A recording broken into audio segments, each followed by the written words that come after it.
This was my guest in the early 1950s. And here he is today. Felmers Chaney, the president of the Milwaukee Chapter of the NAACP, is my very special guest next on I Remember Milwaukee.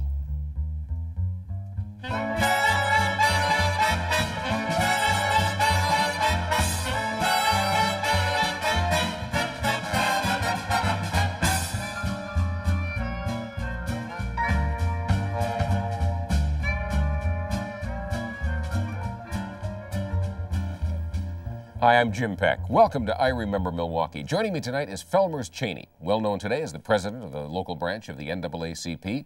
He first made Milwaukee his home more than 50 years ago. Take a look.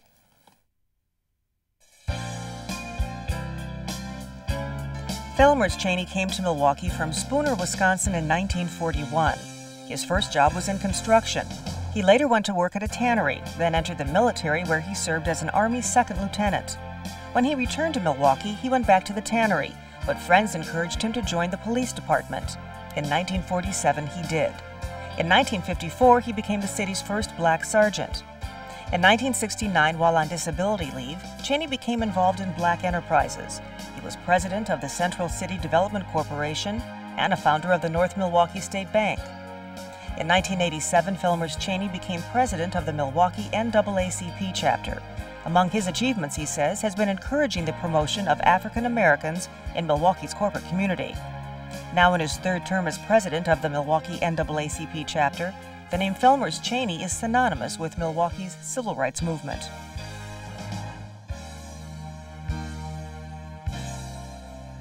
You grew up in a small town on a farm. Yeah, Spooner. And there weren't that many blacks up there, I would imagine. Well, there wasn't any. There was, when I was old enough to know anything, there was one family, and he was a barber. He left before I got out of grade school and went up to Eagle River. Now, I don't know whether he had the shop operating in Spooner or not. As a matter of fact, I don't know why I didn't ask my folks. Now, how were you accepted? My dad plowed gardens for everybody, hauled wood for people, hauled hay for the cattle. Everybody had a cow then. So I don't know what he did, but nobody ever called us names. Nobody ever messed over the old man. Of course, he stood 6'2", 200 and some pounds. Well, nobody messed over you a whole lot either. You were... Well, no, but I followed him, and it was pretty easy. Grade school was a one-room school. You know, you went from the first grade to the 8th grade, and you had one teacher. Now, what was that like? Most of us never went through something like that. Was it a good feeling, or did it bother you? Did you get distracted when they went to other classes? No. The discipline was something different. They put a bench almost like these church benches. That bench was in the front. They called the class up. That class was there, and you were studying while they were there, and you didn't make any noise. Out of all those years, I guess I only got smart one time and got slapped one time. Oh, really? They believed in corporal punishment. But you remembered that, and you did what you were supposed. But I enjoyed it, and then I guess I enjoyed it more because when I was in the 4th grade, the teacher decided that I was moving fast enough that I ought to be in the 5th. So she put me in the 5th. She's still living, and she wrote an article about that, and she said in the article that I was the best student she ever had. How nice. So but she was, the teachers were nice. Now, the last teacher I had, she even would come out and played ball with us and all that sort of thing.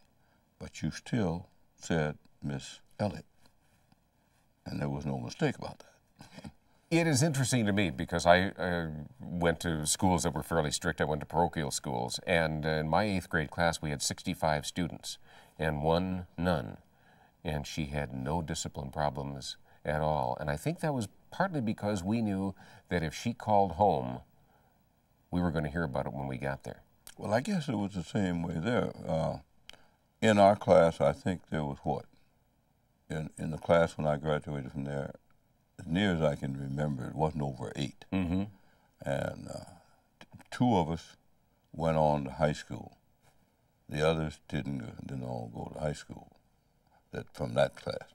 But then when we went to high school, they brought in all the little surrounding towns that had schools, one-room schools. And it was kind of amusing because, as we thought about it, all of the kids that graduated from school in town were 1A. They were freshmen 1A. Those from the country were 1B. We weren't supposed to be as smart as those from town. I see. Now, what got you down to Milwaukee? Job. I needed a job. Now, this was what year? I came here in 1941. Okay. But I had been to vocational school in Superior and had training. So that was back in the NYA days, National Youth Administration. And end of the Depression. Yeah, yeah. And they said that they would find me a job when I got there. There was no jobs in Spooner, and I wasn't about to stay on the farm. Let me jump for a second. Why not? Well, everything you did there was labor, complete labor. And I wasn't overly happy. Of course, my mother and I didn't see eye to eye on the farm that well. So I figured the other brother was there, so she wasn't alone. And so I figured I needed to find me a job. Okay. So I came to Milwaukee.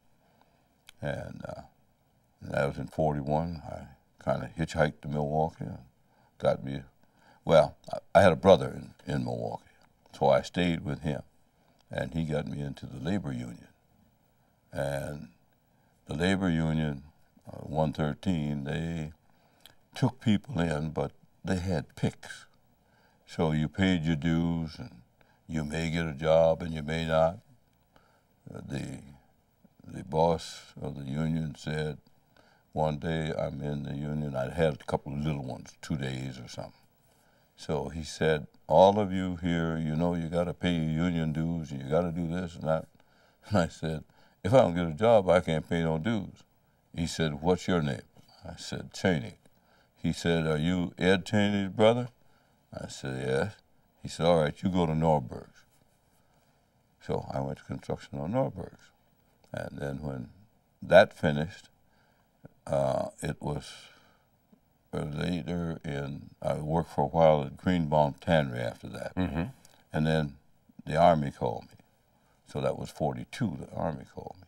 Now, you went into the Army. The Army was still segregated at that time. What was that like?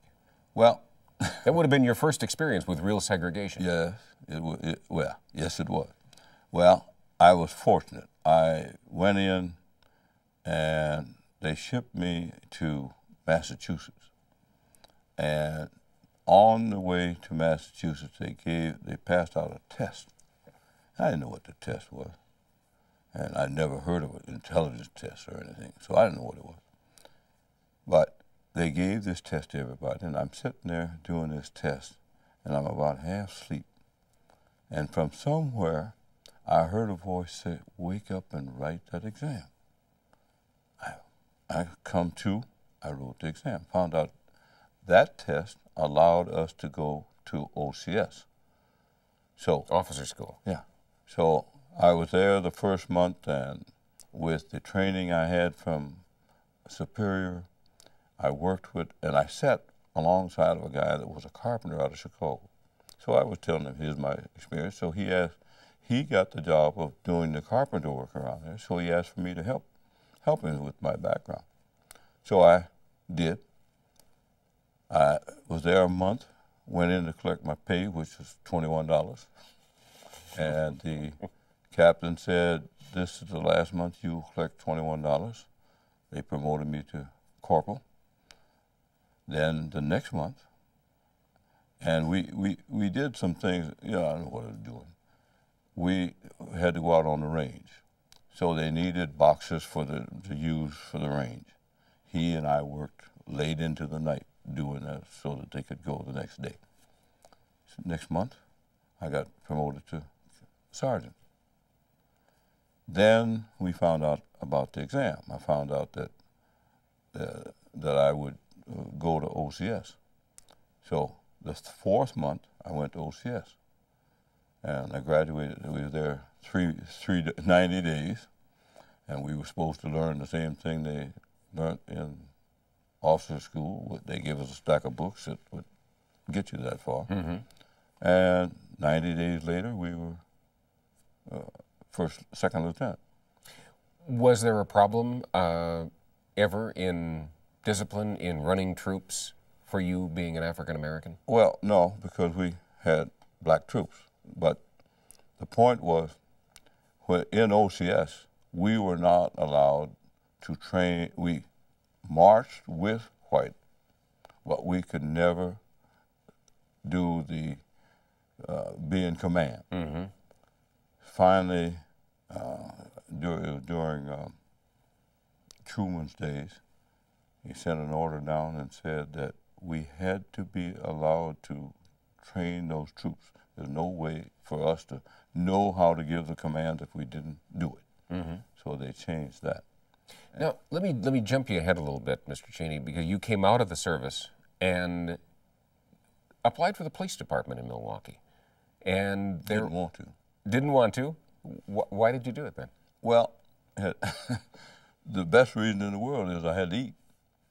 You see, you have to go back that I came to Milwaukee trained as I had electric welding, I had acetylene welding, I had core making, I had tin shop work, I had regular mill work. But they sent me here and they told me he would find me a job because with your training would give you no problem. Got here and he went through all of the companies. Nobody wanted to hire unless it was foundry. Mm-hmm. And I said, no, I'm not going to foundry. But he said to me, he said, Chaney, I don't know what I'm going to do. He said, no, the whites said they don't want to work with you because they don't. And it wasn't just me, no blacks. Mm-hmm. And there weren't any blacks in most of them. My uncle worked at Alice Chalmers, but he was in the foundry. And I wasn't about to go there. So then when I came back out of service, I thought, well, let me try it again. So I get on the phone, I get an ad out of the paper, get on the phone, and I call the place. And he said, yeah, we need a welder. So I go popping over there. When he opened the door, and it was me standing there, that job just disappeared. Mm. So I said, well, can I try it? So he said, well, yeah, okay. So he went and got a sheet of metal that was thinner than that piece of paper. Well, light metal, I don't care who you are, you fall through it. But then you get your feel and you go. I fell through and then I ran the bead. Then he went and got the heavier metal and I ran the bead. He come back and he said to me, he said, you know, you're good on the heavy stuff, but we don't have much heavy. All of ours is light, and so we can't use you. But I knew that was an excuse, so I left. But I didn't get any offers anywhere else.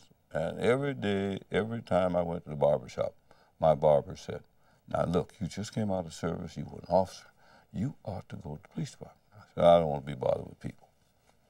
So every time I'd go, he said, you know, we need good policemen. And I kept saying no. Finally, I had this little job at Greenbaum Tannery, and I couldn't stand that. I couldn't stand the smell. Oh, yeah. I couldn't stand the work. And anybody who's ever been around a tannery understands what you mean immediately. Yeah. And then, not only that, we worked the second and third shift. And all the good leather went through on the first shift for all the older folk. So I decided I'm going to take an exam. So I took 2 exams. I took one for federal and the police. I decided, well, I'll take this. So in those days, blacks on the department were considered snitches. By the neighborhood? By the neighborhood. Mm-hmm. So, but I took it. My wife said, "You gonna take the job?" And I said, "I gotta eat." I said, "Yeah, I'm gonna take it." So I took the job. Now, there were only, what, 3 blacks on the police? There were only 3 on when I went on. And so I went on. But I had one advantage. Nobody knew me. So, well, see, you had to be in the city 5 years in order to get on the police department. When I came on, I signed up to vote and do all those things. Went into the service, and that gave me my 5 years.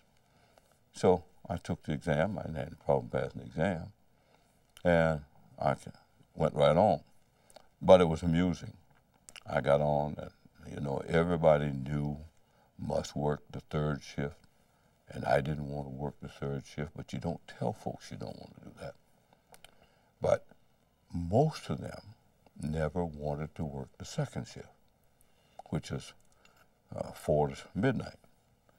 So I said to the commander, I said, "Lieutenant, I don't really want to work early, but if you have a problem trying to get somebody, I will." That's all he wanted to hear. I knew that was all he wanted to hear. So I went early. You'll reverse psychology. Yeah. Now, you're on the force. Weren't many blacks on the force. Did you have some pressure when you were on the police department? No, my first job was blacks did not live past Lloyd. There was maybe a family or 2 past, but that's all. Most of them were Walnut South or Walnut to Lloyd Street. So they were having a problem managing the youngsters in that area. They huddled on the street, and officers had a problem with them, and probably because they didn't go at it right or something. So, first place I got assigned, that line beat. You walked that one street. Me, with a partner, of course, I had a partner, and I walked that one street. And to get with the children, you know, I talked to everybody. The 4 years in service as a lieutenant helped that. But the 21 years at home on the farm helped my speed, and I could catch those children as fast as they couldn't get away from me. They finally found out that they couldn't, so they quit trying to run. But I'd talk to them, and I'd explain to them that, you know, if you don't want to go to jail and you don't want to, then you do what you're supposed to do. My job was to keep them off that street, and they still, the grown ones still tell me that I'd walk the street and I'd say to them, "Don't be here when I come back." And they weren't there when I came back. I had the feeling that if you had told me not to be there when you got back, I wouldn't have been there either. Well, now, you made sergeant. Yeah, well. Which probably wasn't easy. Well, it wasn't too hard. I went 4.5 years. You had to have 5. I had 4.5 years on, and I didn't take the exam. And Judge Hanson was the executive director of the Fire and Police Commission. Hanson said to me, he said, "Chaney, why didn't you take the exam?" I said, "Well, I only had 4.5 years. He said, "So?" I said, "Well, the thing says 5 years, and I did not want them to turn me down and say, 'You only got 4.5. I said, "That's all right." He said, "Well, you be sure to take it." So the next time around, I took it. I passed. I ended up 18 on the list. So then fun started. They made 12 off the list. They then discovered that they had not given all these other young fellows that were white their Army points. I don't know what happened to mine. Yeah, I was wondering about that. Yeah, I don't know what happened to mine, but I fell from 18 to 36. What a coincidence. Yeah. So I said to the chief, I said, if I had made the mistake, he said, "Well, Newman made a mistake." I said, if I had made that mistake, I wouldn't have a job. Well, he kind of brushed it off. But so then, okay. But when I passed the exam, first thing he did, and even though I think Polsine was still one of the best chiefs we had, he called the mayor's office. And he said, I got a black maid. I don't know what I'm going to do with him. Because he didn't have no black for me to supervise. So what am I going to do with a black sergeant? So, but he don't know I know that. But then, when I fell to 36, we were working 7 days on and 1 off. They went to the 40-hour week.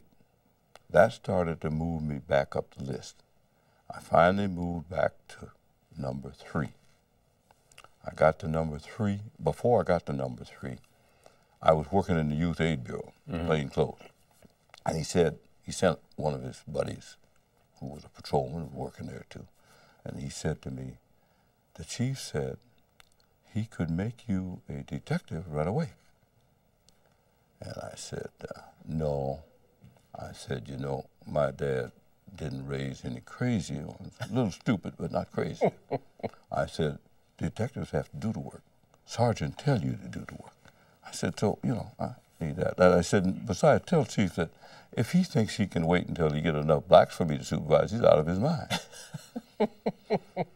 So that was the end of that. When I got up to 3, the inspector came to me one day and he said, you know, the chief would like to make you sergeant now. But he is afraid if he moves you, see, the rule says he can move anybody in those 3 positions to the front. He was afraid to move me ahead of anybody for him getting heat. So he didn't. So the good Lord came along again. 3 sergeants got fired at one time. I got made. And there you were. Now, you had a little conflict on occasion with Chief Breyer. Well, I don't know. Breyer, you know, Breyer, I always said Breyer could have been the best chief in the world. But he let his prejudices get ahead of him. I'm one of these folk that you don't tell me what you're going to do all the time. And I'm not going to agree all the time. If it's my job, I'm going to tell you what I'll do. That's it. Well, and that's what I did with Breyer. And that upset Breyer. And he don't forget. The biggest one that happened, he was a detective lieutenant. And they had 4 stabbings on the Juneau Avenue where they had, I forgot now how many taverns they had in one block. There must have been 13 or 14 taverns in this one block. But they had 4 stabbings. Well, the officers cleared that up the same night. So the next day, my men get an order to go in all the taverns and give them hell, shake them down. So my men almost had a fit because their relationship with those tavern owners, they'd get this information. They didn't want that upset. So they tell me. So I said, I get on the phone to Breyer. And I said, Lieutenant, those were cleared. And I said, it is not legal to be shaking these folks down now. I said, that's a violation. Well, that's what they're going to do. I said, well, I'll tell you what. I will not be out there doing it. I'm going to stay right outside where your men are. Because your men don't go in and do it, and I'm not going to do it. And that was the end of that conversation. But he didn't forget that. And so when I got transferred once into the Youth Aid Bureau as a sergeant, he was then inspector. And every time something went a little shaky in the Youth Aid, he'd call me.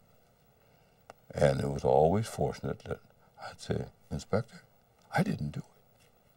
I'll give you whoever handled that. He could never get to me. He could never get to me. That bothered him.